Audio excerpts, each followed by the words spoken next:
Next up in our gel block testing is 9mm Ruger LCR with what grain HSTs? 147s or 147? 147 grain HSTs. This is an interesting test. Let's see if the 147s expand out of a 1 7/8 inch barrel after going through full layers of denim.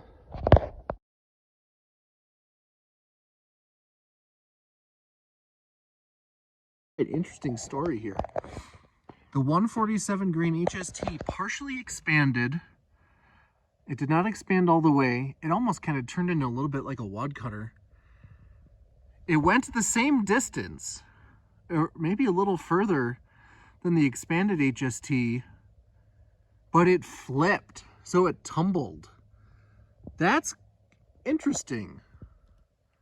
It's not entirely what we'd want to see. I mean, like ideally you'd see it expand, but the tumbling is not bad, especially since it went 14 plus inches.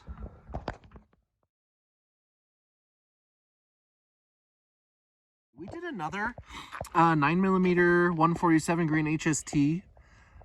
This one expanded a little bit more, and it still tumbled, and it went almost exactly the same as it did with the 124 out of my Glock 19.